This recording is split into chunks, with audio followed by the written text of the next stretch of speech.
एक बड़ा सा इंटरनेशनल स्कूल, भरी दोपहरी की तेज धूप और एक माली गंगादास जो अपने काम में पूरी तरह से डूबा हुआ है। लेकिन तभी कुछ ऐसा होता है जो उसकी पूरी दुनिया हिला देता है। उसे प्रिंसिपल ऑफिस से एक अर्जेंट बुलावा आता है, एक ऐसा बुलावा जो उसके दिल में डर और आंखों में आंसू लाने वाला था। सोचिए, प्रिंसिपल के बुलावे में एक अजीब सी जल्दी थी, एक ऐसी अर्जेंसी जिसने गंगादास को अंदर तक बेचैन कर दिया। क्या हो गया? क्या मुझसे कोई गलती हो गई?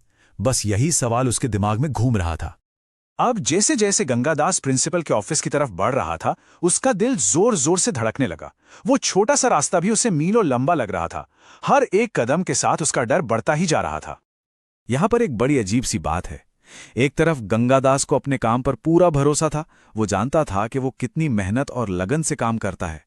लेकिन दूसरी तरफ प्रिंसिपल के इस बुलावे ने उसके मन में एक अनजाना सा डर पैदा कर दिया था। वो बेचारा इतना घबरा गया था कि प्रिंसिपल के कुछ कहने से पहले ही माफी मांगने लगा, गिड़गिड़ाने लगा कि उसे एक और मौका दे दिया जाए। उसकी इस घबराहट से साफ पता चल रहा था कि ये नौकरी और स्कूल में पढ़ रही उसकी बेटी का भविष्य उसके लिए क्या मायने रखता था। लेकिन प्रिंसिपल ने उसे बीच में ही रोक दिया। मामला वो नहीं था जो गंगादास सोच रहा था। उन्होंने क्लास टीचर को बुलवाया और तब जाके पूरा राज खुला। ये सब गंगादास की बेटी के लिखे एक निबंध के बारे में था जो उसने मदर्स डे पे लिखा था। टीचर ने वो निबंध पढ़ना शुरू किया और एक एक शब्द से कहानी की परतें खुलने लगी। कहानी शुरू होती है बेटी के जन्म से, जहां जन्म देते ही उसकी मां की मौत हो गई थी, और कैसे उसके पिता अकेले थे जिन्होंने उसे सीने से लगाया, जबकि बाकी सब उसे अपनी मां की मौत का जिम्मेदार मान रहे थे। उस निबंध में एक पिता के त्याग की वो दास्तां थी जिसे सुनकर किसी का भी दिल पिघल जाए। कैसे उसने अपनी बेटी के लिए दोबारा शादी नहीं की, अपना घर, अपनी जमीन जायदाद सब कुछ छोड़ दिया और अपनी बेटी के भविष्य के लिए अपनी पूरी जिंदगी कुर्बान कर दी। उस छोटी सी बच्ची ने अपने निबंध में मां होने की परिभाषा ही बदल दी थी। उसने लिखा था कि मां होना किसी औरत या मर्द होने से तय नहीं होता, ये तो प्यार, देखभाल, दया और त्याग जैसी भावनाओं से तय होता है। और ये उस निबंध की सबसे दमदार लाइन थी। एक बेटी की तरफ से अपने पिता के लिए इससे बड़ा सम्मान और क्या हो सकता था। उसने गर्व से लिखा था कि उसके पिता में वो सारे गुण हैं जो एक मां में होते हैं, और इसीलिए वो दुनिया की सबसे अच्छी मां है। और कमाल की बात यह है कि वो ये सब जानती थी।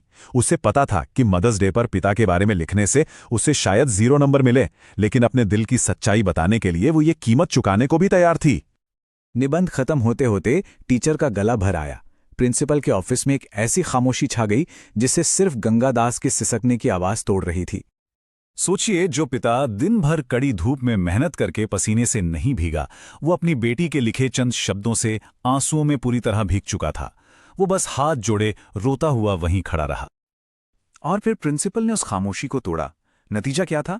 फेल होना तो बहुत दूर की बात है, उस बच्ची को उस निबंध के लिए पूरे 10 में से 10 नंबर मिले थे।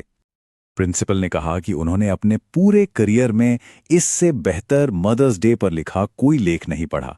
ये सिर्फ एक निबंध नहीं था, ये एक बेटी की अपने पिता के लिए सच्ची भावनाएं थीं। लेकिन बात यहीं खत्म नहीं हुई। स्कूल मैनेजमेंट ने एक ऐसा फैसला लिया था जिसकी किसी ने कल्पना भी नहीं की थी। स्कूल के मदर्स डे सेलिब्रेशन के लिए गंगादास को चीफ गेस्ट यानी मुख्य अतिथि बनाया जा रहा था। प्रिंसिपल ने साफ साफ बताया कि यह सम्मान क्यों दिया जा रहा है। यह सम्मान था उस प्यार का, उस त्याग का, उस करुणा का, और यह सम्मान था इस बात को साबित करने का कि एक अच्छा पालक होने के लिए औरत होना जरूरी नहीं है। अपनी बात खत्म करते हुए प्रिंसिपल ने कहा, गंगादास, हमें गर्व है कि आप जैसे माली ने न सिर्फ इस स्कूल के बगीचे के फूलों का ख्याल रखा, बल्कि अपने घर के सबसे खूबसूरत फूल को भी प्यार और त्याग से सींचा है। ये सब सुनकर गंगादास खुद को रोक नहीं पाया। वो भावनाओं में बहकर सीधा अपनी बेटी की क्लास की तरफ भागा और दरवाजे पर खड़ा होकर बस अपनी बेटी को देखता रहा, आंखों में आंसू लिए। कोई शब्द नहीं थे, बस एक पिता और बेटी के बीच का एक खामोश पवित्र रिश्ता था।